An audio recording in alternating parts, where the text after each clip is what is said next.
ku. Tapi malah kebetulan mengetahui kalau dia adalah presiden grup Wenye. Lalu kami sekalian makan bersama. Sungguh cuma itu doang kok. Si Chen akhirnya bisa tenang setelah mendapat semua penjelasan itu. Sisi ingin mengembalikan tas mahal pemberian nenek itu, tapi si Chen menyuruhnya menerimanya saja, itu pemberian nenek. Sisi curiga, apa kau akan memotongnya dari gajiku? Sisi, jangan lupa, aku masih marah, kata si Chen. Teringat nasihat nenek tentang cara menyenangkan si Chen, Sisi pun langsung mengajaknya main game. Tapi gara-gara keasikan main game, bukannya ngalah, Sisi malah menang telak dari si Chen. Si Chen pun jadi tambah kesal. Baru menyadari kesalahannya, Sisi buru-buru mengajaknya main satu ronde lagi. Dan kali ini dia fokus untuk pura-pura mengalah dan membiarkan si Chen menang. Si Chen langsung senang sampai-sampai dia refleks mau mengajak Sisi tos. Baru sadar, si Chen buru-buru menarik tangannya lalu menyuruh Sisi untuk bergegas mandi. Setelah itu temani aku tidur. Maksudnya temani aku tidur doang kok, kata si Chen. Ya begitulah, malam itu Sisi membacakan buku lagi untuk si Chen dan berhasil membuatnya tertidur dengan cepat dan lelap. Sangka yang naksir salah satu pegawainya yaitu Mu Rona, menguping Rona sedang mengobrol dengan seseorang di telepon. Mereka terdengar sangat akrab, yang jelas saja membuat Sangke jadi cemburu. Saat dia mencoba menginterogasi Rona, Rona mengaku kalau dia cuma sedang berbicara dengan kliennya. Tapi Sangke tak percaya. Maka kemudian diam-diam, dia mengikuti Rona dan melihatnya bertemu dengan seorang pria bernama Mark yang terkenal playboy. Awalnya mereka memang bicara bisnis, tapi dengan cepat Mark berubah haluan merayu Rona. Dia bahkan kurang ajar menyentuh-nyentuh Rona. Rona jelas tak suka, dia sebenarnya bisa mengatasi pria itu. Tapi Sangke mendadak muncul bak pahlawan, berniat menyelamatkan Rona. Tapi dia kalah kuat dari Mark yang langsung menghajarnya dan mematahkan tangannya dengan ganas. Rona jelas kesal dan langsung menendang itunya Mark. Dia sungguh mencemaskan Sangke lalu cepat-cepat membawanya ke rumah sakit. Dari rumah sakit, Rona mengantarnya pulang. Dia mau langsung pergi setelah itu, tapi Sangke tak mau berpisah secepat ini dan langsung berusaha cari-cari alasan untuk membuat Rona tinggal lebih lama. Dia bahkan terang-terangan mengaku kalau dia ada di sini tadi adalah karena Rona. Kau tahu kalau aku menyukaimu, apa kau tidak menyukaiku sama sekali? Rona tercengang mendengar pernyataan cintanya. Jelas dia juga suka sama Sangke, tapi dia berbohong menyangkalnya dengan alasan kalau Sangke adalah bosnya. Sulit baginya memandang bosnya sebagai seorang kekasih. Lagi pula, dia masuk ke perusahaannya hanya untuk bekerja. Dia tidak mau memperumitnya dengan masalah lain. Sangke langsung tertunduk sedih mendengarnya, tapi dia jelas tak akan menyerah begitu saja. Lalu mengatakan kepada Rona tentang tempat dia menyimpan kunci cadangan rumahnya, biar Rona bisa masuk rumahnya kapan saja. Kemudian Sisi dihubungi oleh ibunya yang sepertinya sedang ada masalah. Sisi pun bergegas pergi ke toko laundry ibunya dan mendapatinya sedang diomeli tuan tanah mereka yang menuntut uang sewa. Berusaha mengatasi masalah ini, Sisi berjanji pada tuan tanah bahwa dia minta waktu beberapa hari. Dia janji akan membayarnya. Si tuan tanah akhirnya bersedia mengalah, tapi hanya akan dia beri waktu 1 minggu saja. Sisi heran kenapa ibu tidak punya uang untuk membayar sewa. Bukankah dia punya uang dari maharnya? Ibu dengan canggung berkata bahwa dia menggunakannya untuk membeli beberapa mesin baru. Tapi Sisi tak percaya, dia langsung bisa menduga dengan sangat tepat kalau uang maharnya pasti sudah diambil sama nenek. Ibu akhirnya jujur mengiyakannya, bukan hanya nenek tapi juga ayah. Ibu rasanya ingin menyerah saja dan menutup toko, tapi Sisi tak setuju. Toko ini adalah tempat harapan ibu. Lagi pula sayang sekali kan kalau ibu kehilangan para pelanggan tetapnya. Sisi jadi melamun sedih dan tidak fokus saat dia sedang menemani nenek makan malam. Nenek mengira bahwa Sisi pasti sedang bertengkar dengan si Chen. Apalagi nenek tadi tak sengaja lewat kamar mereka dan melihat ada bantal dan selimut di kursi malas. Nenek jadi semakin yakin kalau mereka sedang bertengkar sampai pisah ranjang. Mereka masih pengantin baru, tidak seharusnya mereka pisah ranjang. Itu akan sangat mempengaruhi hubungan mereka. Karena canggung, Sisi pun buru-buru beralasan bahwa semalam dia dan si Chen main game sambil bertaruh. Yang kalah harus tidur di kursi malas. Mereka tidak bertengkar kok. Untungnya nenek percaya dan lega mendengarnya. Karena si Chen hari ini akan lembur, nenek menyuruh bibi pembantu menyiapkan sup untuk diantarkan ke perusahaan. Sisi mendadak punya ide dan mengusulkan agar dia saja yang mengantarkan sup itu. Nenek jelas langsung setuju. Si Chen masih sibuk rapat saat dia datang membawakan supnya. Hingga akhirnya si Chen selesai tak lama kemudian. Dia menemukan Sisi ketiduran di mejanya dalam posisi satu tangan menopang kepalanya. Dan pemandangan itu sontak membuatnya terpesona. Tiba-tiba tangannya Sisi terjatuh. Untungnya Shichen sigap menangkap kepalanya, sehingga sekarang tangannya lah yang menopang kepala Sisi. Tiba-tiba Sisi terbangun dan langsung melompat kaget saat melihat tangan Shichen menyentuh wajahnya. Tapi mungkin karena baru bangun tidur, pikirannya masih kacau. Dia jadi berpikir kalau dia bermimpi punya 3 tangan. Shichen dengan canggung tak mengakui kalau itu sebenarnya tangannya, dan cuma mengingatkan Sisi kalau itu cuma mimpi. Tapi untuk apa Sisi datang? Bukankah dia sudah melarangnya datang kecuali urusan penting saja? Tentu saja Sisi datang untuk urusan penting, tapi dia sengaja bertele-tele terlebih dahulu tentang salah satu pasal dalam kontrak mereka yang menyebutkan bahwa Sisi seharusnya memiliki kamar sendiri, tapi ternyata itu gagal Shichen penuhi. Shichen malah cuma menempatkannya di ruang wardrobe yang tak layak huni. Nenek bahkan sudah tahu kalau dia semalam tidur di kursi malas. Karena itulah sebagai kompensasi, dia ingin bayarnya dibayar lebih cepat sebagian. Tapi Shichen langsung sinis menyindirnya dan menolak permintaannya. Karena kesal, Sisi langsung memeluk Shichen erat-erat, berusaha menggunakan itu untuk mengancam Shichen untuk memberikan sebagian bayarannya lebih cepat. Tapi Shichen malah senang-senang saja dipeluk mendadak, malah dengan nakalnya menggodanya. Aku suka cewek yang mengambil inisiatif. Karena canggung, Sisi sontak melepaskan diri dengan malu dan jadi makin panik saat Shichen memberitahu bahwa sup pemberian nenek itu adalah sup kesuburan. Sisi pun langsung kabur. Di rumah, Shichen malah mendapati Sisi mengurung diri di ruang wardrobe-nya dan ada sebuah pesan yang tertempel di pintu, memperingatkan Shichen untuk menghormati ketentuan kontrak dan tidak mengganggunya antara jam 10 malam sampai jam 8 pagi. Shichen pun kecewa, dia jadi tidak dibacakan buku malam ini. Karena tak punya jalan lain, Sisi memutuskan untuk mengembalikan beberapa barang mewah yang diberikan Shichen sebagai maharnya ke toko. Sayangnya, pihak toko menolaknya karena aturan mereka yang memiliki batas waktu pengembalian.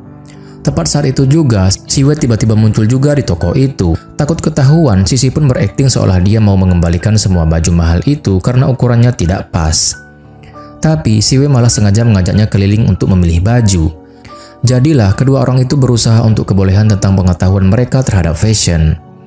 Sisi awalnya tidak ada niat bersaing dengannya, tapi si Wei jelas menganggap ini persaingan. Parahnya lagi, Xiaoya juga tidak mau mengalah dan menghasut Sisi untuk menurutinya saja, sehingga Sisi terpaksa harus mengeluarkan kartu VIP-nya hanya demi menuruti gengsinya Xiaoya. Mereka buru-buru pergi setelah itu. Kali ini mereka mencoba pergi ke toko tas untuk menjual beberapa tas. Tapi yang paling menarik perhatian si pemilik toko adalah tas pemberian nenek yang Sisi pakai. Dia langsung bisa melihat kalau itu tas custom yang sangat mahal dan menawarkan harga yang cukup mahal juga untuk tas itu. Sisi awalnya menolak menjualnya karena itu hadiah, tapi kemudian Xiaoya punya ide untuk digadaikan saja dan dibeli kembali jika Sisi punya uang kapan-kapan. Sekarang ini Sisi sedang membutuhkan uang. Benar juga sih, Sisi akhirnya setuju untuk menggadaikannya saja. Dia janji akan membelinya kembali 3 bulan yang akan datang, tak peduli biarpun harganya akan lebih mahal saat itu. Sayangnya dia tidak menyadari kalau si Wei terus mengikutinya dan langsung tersenyum licik menyaksikan semua itu. Jelas saja dia akan menggunakan fakta itu untuk keuntungan pribadinya. Sisi pulang malam harinya dengan penuh rasa bersalah pada nenek. Apalagi nenek tiba-tiba menanyakan kemana tas pemberiannya. Sisi dengan canggung berbohong kalau dia tidak membawa tas itu karena hari ini mataharinya sangat terik, dia takut tasnya rusak. Untungnya nenek percaya dan meyakinkan Sisi untuk tidak usah mempermasalahkan hal itu. Kalau rusak, ya tinggal beli lagi yang baru. Nenek memberitahu bahwa minggu depan adalah hari ulang tahunnya. Nenek akan mengadakan pesta dan sudah mengundang beberapa kerabat. Jadi nenek ingin Sisi datang ke pestanya itu dengan membawa tas pemberiannya. Scene pun beralih. Tangan Sangke sebenarnya sudah baikan, tapi begitu Rona datang, dia langsung pura-pura seolah dia belum sembuh biar bisa bermanja ria sama Rona. Tapi Rona dengan cerdiknya membongkar kebohongannya. Tapi, melihat berbagai barang dan makanan yang ada di sofa, Rona bisa menyimpulkan kalau Sangke selalu tidur di sofa dan makan makanan ringan setiap hari. Apa dia tidur di sofa karena takut gelap? Sangke menyangkal, dia takut hujan dan guntur. Sejak kecil, dia sering sendirian di rumah karena orang tuanya sering pergi dinas. Setiap kali ada hujan dan guntur, dia sangat ketakutan lalu lari ke sofa menutupi dirinya dengan selimut, meringkuk, dan menyalakan TV. Di sofa inilah dia selalu merasa aman. Rona jadi prihatin juga mendengarnya, maka dia memutuskan untuk tidak langsung pergi dan memberikan Sangke mie instan. Cuma mie instan, tapi Sangke bahagia banget dan langsung lebay memuji-muji masakan Rona. Dia bahkan refleks menggunakan kesempatan untuk memeluk Rona dari belakang dengan alasan membantu cuci piring. Rona pun jadi gugup. Sangke langsung mendekat untuk menciumnya, tapi Rona malah menendang itunya lalu dia pergi. Di pesta ulang tahun nenek, Ran Siwei lagi-lagi berulah menyindir Sisi tidak pantas menjadi Nyonya Yi, bahkan sengaja mempermalukan Sisi di hadapan para kenalannya. Si Chen datang tak lama kemudian membawakan hadiah berupa piyama mahal dan Si Wei langsung nyamber menggembar-gemborkan bahwa dirinya lah yang merekomendasikan pakaian itu pada si Chen. Sedangkan Sisi hanya memberikan asinan sayur yang baik untuk kesehatan lansia yang sontak saja langsung diremehkan para tamu. Padahal nenek justru sangat menghargainya karena memang hal seperti inilah yang lebih dibutuhkan oleh lansia seperti dirinya. Si Chen juga awalnya kurang setuju, tapi begitu melihat reaksi nenek, dia sontak membela istrinya di hadapan para tamu. Tapi kemudian Si Wei dengan sengaja memberikan hadiah berupa tas pemberian nenek. Dia pura-pura mengklaim kalau tas itu cuma sama persis dengan tasnya Sisi. Padahal jelas tas itu memang tasnya Sisi yang dibelinya untuk membongkar perbuatan Sisi. Nenek jelas bingung. Nenek yakin kalau tas itu tak mungkin ada duanya dan langsung menyuruh Sisi untuk mengambil tasnya. Si Chen langsung bisa menyadari apa yang terjadi, maka saat Sisi hampir mengakui kejujurannya, dia dengan cepat menyela, mengklaim kalau tas itu ada di kamar, lalu cepat-cepat membawa Sisi masuk kamar. Sisi sebenarnya memang punya tas duplikatnya, dia membuatnya sendiri biar nenek tidak sedih karena tidak melihatnya membawa tasnya. Dia jujur mengaku pada si Chen kalau dia memang menjual tas yang asli, dan dia akan mengaku jujur juga pada nenek nanti. Si Chen langsung sinis mengira Sisi menjualnya hanya karena Sisi mata duitan, dan sekarang Sisi malah mau mengaku jujur pada nenek. Si Chen jadi semakin sinis mengira dia bukan hanya mata duitan tapi juga tidak punya empati. Bisa-bisanya Sisi mau menyakiti hati nenek di hari ulang tahunnya. Si Chen melarangnya bicara apapun begitu mereka keluar nanti, biar dia sendiri yang akan menyelesaikan perkara ini, dan dia akan buat perhitungan dengan Sisi setelah pesta usai nanti. Nenek langsung percaya kalau tasnya Sisi adalah yang asli. Si Wei berusaha menunjukkan pada nenek bahwa kedua tas itu memiliki sedikit perbedaan. Tapi si Chen dengan cepat berakting layaknya seorang ahli dan meyakinkan nenek bahwa kedua tas ini sama-sama aslinya. Dia beralasan bahwa desainer zaman sekarang biasanya selalu membuat produk sampel lebih dulu sebelum membuat produk jadinya, dan menegaskan agar masalah ini diakhiri sampai sini saja. Lagi pula ini pesta ulang tahun nenek yang sampai berubah jadi acara penilaian tas. Untungnya nenek percaya. Tapi Si Wei jelas kesal, namun tak ada yang bisa dilakukannya sekarang. Mantannya Sisi melihat berita tentang Sisi dan foto-foto Sisi yang sekarang tampak begitu bahagia bersama keluarga barunya, dan itu sontak membuatnya sangat kesal. Dalam flashback, dia dicari sama Si Wei yang menawarinya sebuah pekerjaan entah apa yang dikatakan Si Wei padanya, tapi si mantan langsung setuju. Sangke tiba-tiba muncul menyela pertemuan Rona dengan seorang pria. Dia langsung cemburu melihat kedua orang itu ngobrol akrab padahal mereka hanya membicarakan tentang bisnis. Rona bahkan mengklaim kalau dia dan pria itu hanya sekedar mantan rekan di perusahaan lama. Tapi Sangke bisa melihat dengan jelas kalau hubungan mereka lebih dari sekedar rekan kerja. Dan setelah pertemuan bisnis itu usai, Rona pun akhirnya jujur mengaku kalau pria itu adalah mantan pacarnya. Sangke pun jadi syok. Malam harinya, Sisi berusaha menjelaskan kalau dia menjual tasnya nenek karena dia punya alasannya sendiri. Tapi si Chen kekeh menolak mempercayainya, bersikeras meyakini kalau Sisi itu cewek mata duitan. Sisi pun sakit hati mendengarnya. "Yin Si Chen, pernahkah kau kelaparan? Atas dasar apa kau menyalahkanku?" kata Sisi. Si Chen tak mau tahu dan langsung mengusirnya. Sisi akhirnya terpaksa kembali ke ruang wardrobe-nya dan menangis diam-diam dengan penuh rasa bersalah pada ibunya dan nenek. Keesokan paginya saat sarapan, nenek melihat pasutri itu diam-diaman. Nenek jelas tak senang melihat mereka bertengkar, padahal mereka masih pengantin baru. Sisi dengan canggung mengaku bahwa dialah yang salah karena membuat si Chen kesal. Dia lagi-lagi ingin mengakui kebenarannya pada nenek, tapi si Chen dengan cepat menyela dan langsung mengajaknya bicara empat mata. Diam-diam, dia memperingatkan Sisi untuk tidak mengakui kebenarannya sekarang karena itu akan sangat menyakiti nenek. Dan lagi, itu pasti akan membuat nenek mencurigai pernikahan mereka.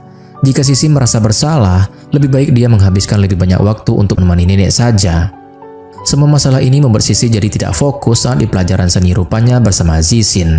Tapi dia berusaha menguasai diri dan fokus kembali ke gambar sketsa Zixin yang bagus banget. Sisi sama sekali tidak curiga kalau Zixin sudah ahli dan hanya berpikir kalau Zixin cuma berbakat saja. Tapi kemudian, dia menemukan sketsa asli komiknya Dewa Agung Nianxi. Tapi, alih-alih berpikir kalau Zixin adalah Nianxi, Sisi dengan polosnya berpikir kalau Zixin adalah penggemarnya Nianxi juga. Dia bahkan langsung nyerocos antusias meyakinkan Zixin untuk tidak usah malu mengakuinya. Tidak masalah kok, biarpun seorang presdir menyukai manga shoujo. Zixin mengiyakannya saja dengan canggung dan berbohong kalau dia mendapatkan sketsa itu dari temannya yang bekerja di perusahaan penerbit. Kalau Sisi suka, Sisi boleh mengambilnya kok. Namun Sisi menolak, dia tidak akan membiarkan gambar Dewa Agung Nianxi menderita bersamanya. Soalnya Shichen sudah pasti tidak akan menyukai hal-hal seperti ini. Sisi baru ingat kalau buku edisi spesial Dewi Agung Nianxi akan segera dijual. Sisi berharap sekali Dewa Agung Nianxi akan mengadakan acara tanda tangan. Dia ingin sekali melihat Dewa Agung Nianxi. Jika ada, apa kau akan hadir? Tanya Zixin antusias. Tentu saja aku harus mengatasi segala rintangan untuk pergi ke sana, jawab Sisi. Zixin jelas ingin mengabulkan harapan Sisi itu, tapi dia penasaran apakah Sisi masih akan menjalankan toko online-nya walaupun sekarang dia sudah menikah dengan Shichen. Sisi membenarkan, tujuan awalnya mendirikan toko online sebenarnya untuk membuka merek desainnya sendiri, tapi sepertinya sekarang itu hanya bisa jadi pikirannya saja. Zixin tiba-tiba berinisiatif menyewa Sisi untuk mendesain dan membuat seragam pekerja perusahaannya. Sisi tentu saja langsung setuju tanpa ragu. Shichen tidak tinggal diam begitu saja dan menyuruh sekretarisnya Chen Feiang untuk menyelidiki uang penjualan tas itu. Dari hasil penyelidikan Feiang, uang hasil penjualan tas itu ternyata dikirim ke ibunya Sisi untuk bayar tunggaan uang sewa toko laundrynya. Sedangkan uang mahar pemberian Shichen diambil alih oleh ayahnya dan neneknya. Karena tak ingin Sisi bikin perkara lagi, Shichen pun menyuruh Feiang untuk menyelidiki kontrak pemilik toko itu. Selain itu, Shichen juga mendapat surat tilang karena melakukan penyalipan ilegal pada malam pestanya Alex. Shichen langsung ingat saat Sisi minta ganti rugi atas penyalipan yang dilakukannya. Waktu itu, dia mengira kalau Sisi cuma menipunya. Sekarang dia baru sadar kalau Sisi tidak menipunya. Di sebuah restoran, Zixin mengajak Xiaoya bertemu untuk menanyakan beberapa hal tentang Sisi. Soalnya dia menduga kalau Sisi sedang mengalami kesulitan keuangan belakangan ini. Xiaoya kaget, kok dia bisa tahu? Tapi baiklah, melihat kepedulian Zixin pada Sisi, Xiaoya pun memutuskan untuk menceritakan segalanya. Malam harinya, Sisi ditelepon ibunya yang terdengar sangat senang karena gedung ini sudah dibeli oleh bos lain. Dan bos baru itu berbaik hati menurunkan harga sewa toko setengah harga. Uangnya Sisi juga sudah dikembalikan. Sisi tak percaya mendengarnya. Bos baru itu pasti malaikat. Tak lama kemudian, Xiaoya menelepon Sisi untuk memberitahukan tentang pertemuannya dengan Zixin tadi siang. Sisi jadi berpikir kalau bos berhati malaikat itu pasti Zixin, maka dia langsung menelepon Zixin dan mengajaknya bertemu besok. Dia sama sekali tidak sadar kalau bos berhati malaikat yang menolong itu sebenarnya suaminya sendiri, yang saat itu sedang antusias menunggu ucapan terima kasih dari Sisi. Sisi bertemu dengan Zixin dan langsung mengucap terima kasih padanya. Mengira Zixin lah yang telah banyak berjasa membantu toko ibunya dengan menurunkan harga sewa setengah harga. Tapi yang tak disangkanya, Zixin mengaku bukan dia yang melakukannya. Dia memang sempat mencari tuan tanahnya setelah mendengar dari Xiaoya, tapi ternyata si tuan tanah sudah menjual gedungnya. Sisi pun jadi bingung, terus siapa bos baik hati itu? Kenapa dia mau beli gedung tua yang sudah pasti tidak begitu menguntungkan? Bahkan sampai menurunkan harga sewa setengah harga. Jangan-jangan Yin Shichen? Ya, benar sekali. Sekarang suaminya itu sedang antusias menantikan ucapan terima kasihnya Sisi dan mencoba mempraktekkan bagaimana dia akan menanggapinya nanti. Saat Sisi masuk membawakan sup, Shichen langsung berakting sok cool seolah dia tidak menantikan apapun. Padahal jelas-jelas dia sedang berusaha memberi kode ke Sisi untuk mengatakan sesuatu yang ingin dia dengar. Menyadari apa yang dia mau, Sisi malah sengaja diam dan berniat menghindar. Tapi Shichen dengan cepat menyudutkannya ke meja, menatapnya dengan tatapan menggoda, sembari menuntutnya untuk melaporkan segala hal yang dilakukannya seharian ini. Sisi jadi malu dan terus berusaha memalingkan muka ke sana kemari, menghindari tatapan mata Shichen saat dia melaporkan segala kegiatannya sejak bangun pagi. Tapi dia sengaja menghindari topik yang ingin Shichen dengar dan pura-pura tidak tahu apa-apa. Kecewa, Shichen pun langsung mengusirnya, dan saat itulah Sisi akhirnya berhenti pura-pura dan berkata, "Tapi ada yang sangat aneh." Wajah Shichen sontak bersinar lagi penuh harap, tapi Sisin malah berkata, ada seorang bos bodoh yang membeli toko ibuku. Bos bodoh? Shichen pun tersinggung. Sangat bodoh, bukankah orang itu adalah kau? Tanya Sisi. Shichen beralasan kalau dia membelinya cuma karena gedung itu berada di lokasi yang strategis dan memiliki potensi bagus di masa depan. Sisi geli mendengar cerocosannya. Jadi, Shichen sedari tadi ngomong ngalor ngidul hanya untuk mengisyaratkan tentang ini. Terima kasih Bosin, ucap Sisi, dan itu berhasil membuat Shichen menjadi senang. Tapi dengan cepat dia menguasai diri dan pasang muka lempeng lagi. Dia tidak puas dengan hanya ucapan terima kasih, jadi dia menuntut Sisi untuk menyuapinya sup. Sisi menurutinya dan langsung mendekat tanpa sadar kalau mereka sangat dekat. Dan saat akhirnya mereka menyadari kedekatan mereka, sontak keduanya menjauh dengan canggung dan malu. Sisi dengan malu-malu tanya, apakah Shichen mau dibacakan buku malam ini?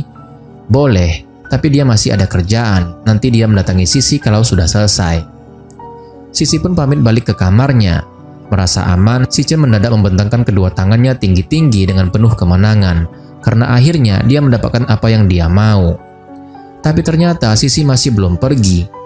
Shichen jadi malu dan langsung buru-buru berakting seolah dia mengangkat tangannya cuma untuk menyingsingkan lengan bajunya, kemudian berbalik menghadap Sisi dengan muka datar tanpa dosa.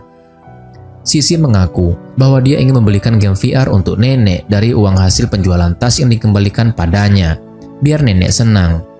Shichen pun setuju. Sisi pun pergi sambil menahan senyum gelinya.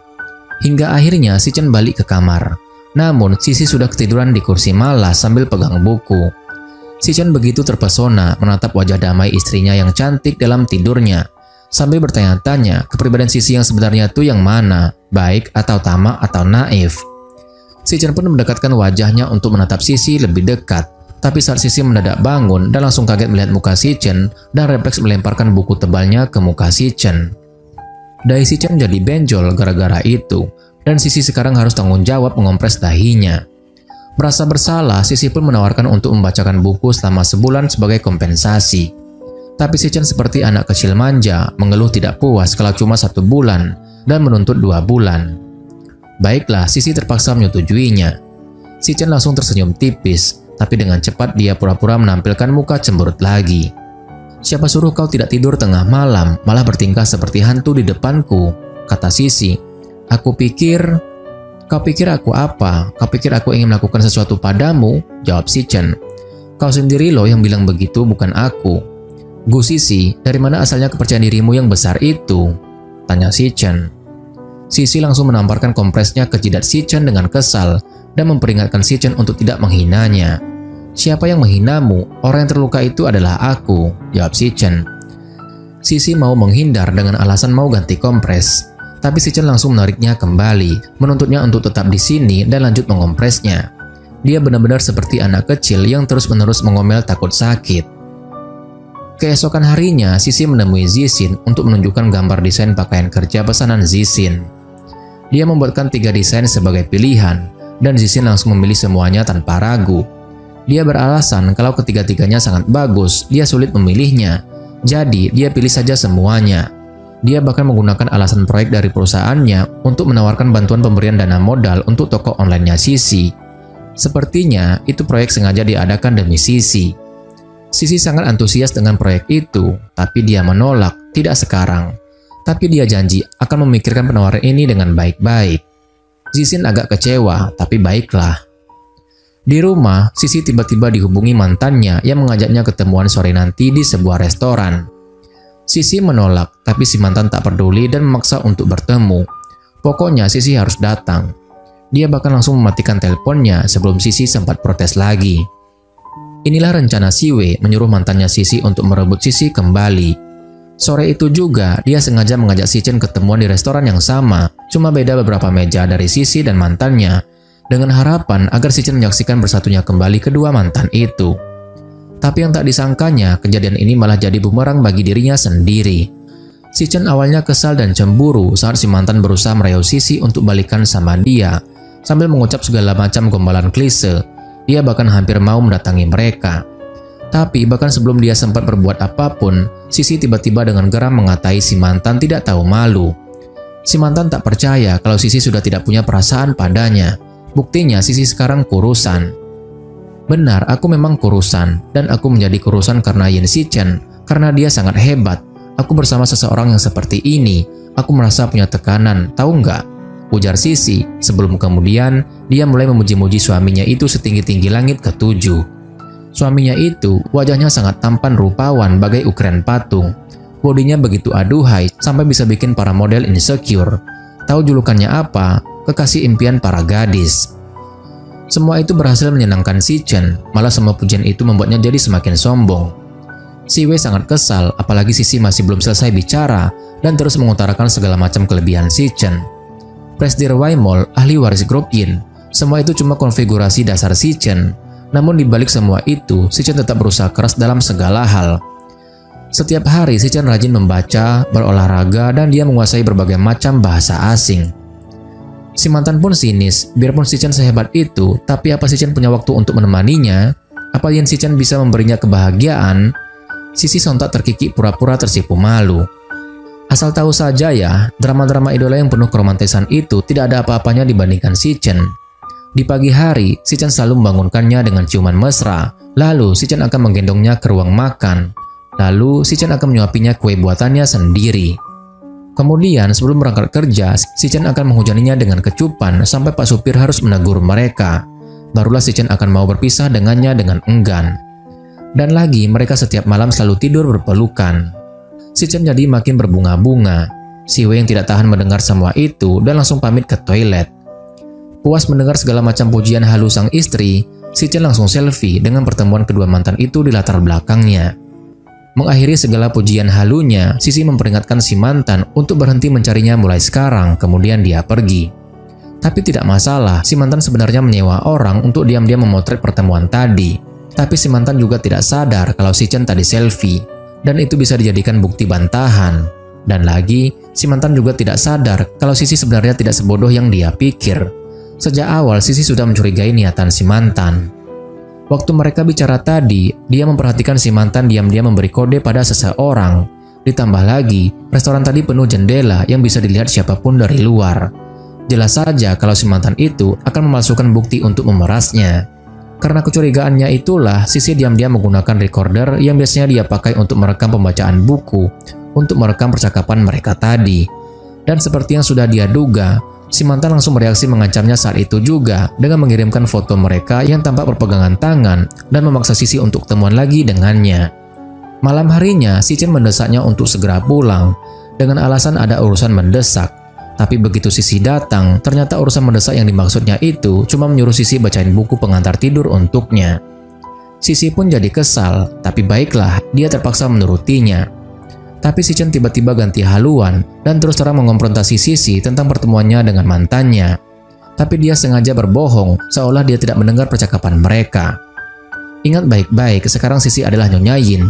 Dia bukan hanya harus berakting sebagai Nyonya Yin di luar, tapi dia juga harus mematrikan status Nyonya Yin itu dalam dirinya. Sisi heran mendengarnya. Apa Shichen mengungkit semua ini karena Shichen cemburu padanya? Shichen sontak menyangkalnya dengan keras. Jelas-jelas dia punya perasaan pada Sisi. Namun dia bersikeras menolak fakta itu. Bahkan malam itu, dia memutuskan untuk mengurung diri di ruang baca. Dalam flashback, dia jadi seperti ini karena sejak kecil, ibunya sudah mendidiknya untuk tidak menyukai apapun. Ibu bahkan menyingkirkan semua mainannya dan menggantinya dengan buku-buku. Karena menurut ibu, rasa suka hanya akan mempengaruhi penilaiannya dan masa depannya. Sejak kecil, Shichen dipaksa oleh ibunya untuk menjadi sempurna, menjadi terbaik, menjadi pemenang dalam segala hal, dan membuang jauh-jauh segala macam rasa suka atau simpati yang sama sekali tidak berguna.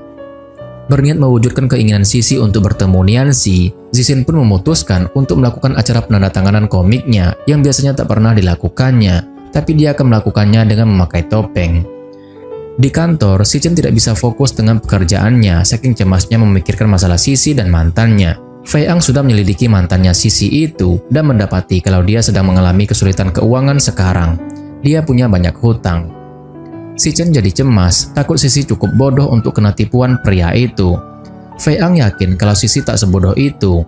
Selain itu, dia juga sudah mengatur beberapa orang untuk melindungi Sisi secara diam-diam selama 24 jam. Jadi Shichen tidak perlu khawatir. Siapa yang mengkhawatirkannya? Aku hanya takut dia menyebabkan kesulitan untukku, alasan Shichen. Si mantan lagi-lagi menghubungi Sisi menuntut untuk ketemuan. Sisi bisa menduga kalau dia mau memerasnya. Xiaoya kesal banget mau melaporkan dia ke polisi saja, tapi Sisi dengan cepat mencegahnya. Lagi pula lapor polisi sekarang tuh percuma, soalnya mereka tidak punya bukti. Sisi akan pergi menemuinya saja dan menyelesaikan masalah ini lebih cepat. Jika tidak, takutnya dia akan terus-menerus mengganggunya. Tapi buat jaga-jaga, dia menyuruh Xiaoya untuk mengikutinya dalam jarak 1 kilometer. Jadi kalau ada apa-apa, Xiaoya bisa segera menjemputnya. Malam itu, Si Chen pergi ke acara pembukaan bisnisnya Si Wei, tapi dia terlambat. Jadi hanya ada mereka berdua sekarang. Dan saat itulah Si Wei menggunakan momen itu untuk menyatakan cintanya pada Si Chen, yang jelas saja membuat Si Chen terkejut. Dia bahkan langsung memeluk Si Chen. Tapi bahkan sebelum Si Chen sempat mengatakan apapun, ponselnya Si Chen berbunyi. Dari Xiaoya yang panik setengah mati menyuruhnya untuk segera pergi menyelamatkan Sisi. Dia sendiri sedang tidak bisa karena mobilnya mogok. Tempat ketemuan dengan si mantan sangat sepi dan gelap, dan dia langsung to the point mengancam Sisi untuk memberinya 2 juta yuan atau dia akan menyebarkan foto itu. Sisi jelas santai saja menanggapinya. Terserah mau disebar atau mau diapakan foto itu, Sisi sama sekali tidak peduli. Karena heran, si mantan jadi curiga, apalagi saat dia memperhatikan Sisi tanpa melindungi tasnya.